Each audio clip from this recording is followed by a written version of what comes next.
Bonjour, je suis Célestine de chez Keradom. Je vous souhaite la bienvenue dans cette chronique où toutes les semaines je mettrai à l'honneur le métier d'auxiliaire de vie et aide à domicile. Cette fois, je vous présente Sekina.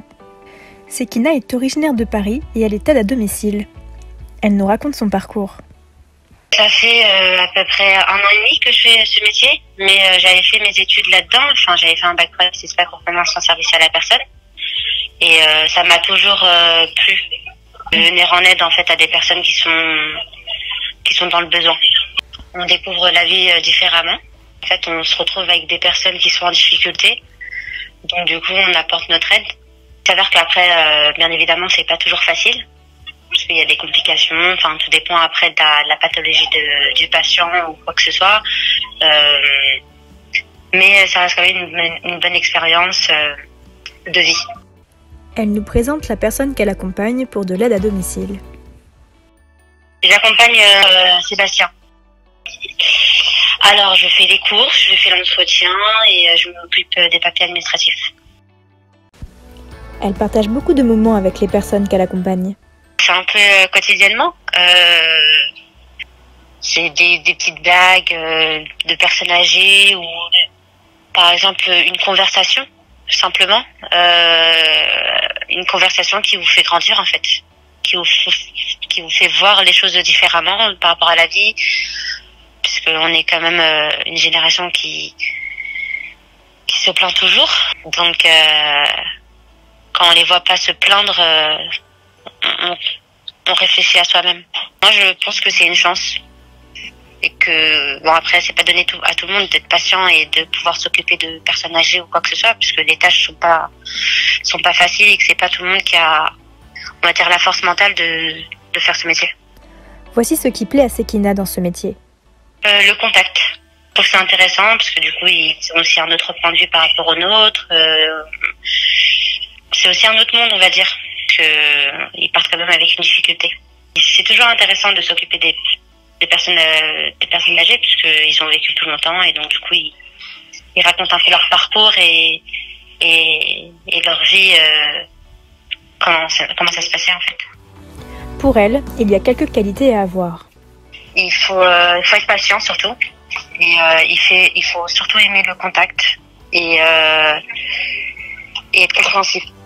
Pour Sekina, il est important d'échanger avec les autres aides à domicile. Là, je travaille dans une structure où il y a plusieurs aides à domicile. Il y a aussi des aides-soignantes, des infirmières. Donc du coup, on est en contact avec avec ces autres personnes. Donc du coup, c'est intéressant parce que du coup, on a peut-être on a plusieurs points de vue par rapport aux patients. On communique. On apprend aussi des choses, parce que des fois on voit des choses que nous on fait pas forcément avec notre métier. Parce qu'il y a aussi un cahier de transmission pour certains patients quand il y a plusieurs personnes qui interviennent dans la journée pour une personne. Donc du coup oui, il y a forcément un cahier de transmission. Donc du coup on communique par rapport à ce cahier-là, ou sinon en face à face. Voici son regard sur la situation actuelle. C'est assez compliqué puisque il y a une restriction de liberté. Après, j'ai envie de dire, par rapport à certains patients, malheureusement, en soi, ça ne change rien. Après, c'est vrai que ça change en fait psychologiquement. Parce qu'il y en a, ils peuvent pas forcément se déplacer. Donc ça change en rien. Enfin, ils sont déjà confinés, on va dire, toute leur vie.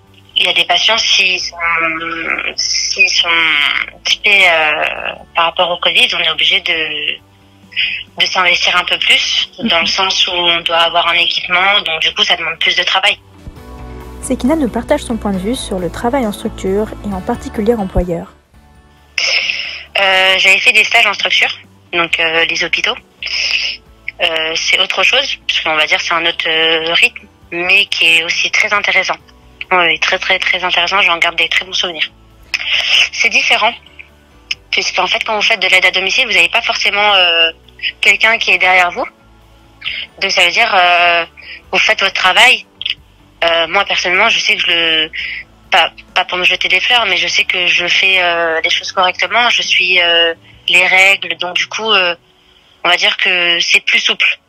Quand vous avez un cadre ou quoi que ce soit, où vous devez, c'est autre chose. Enfin, quand vous avez quelqu'un derrière vous, c'est pas pareil que si vous avez personne derrière vous. Voilà ce qui lui plaît chez Keradom. Le fait qu'ils sont assez réactifs.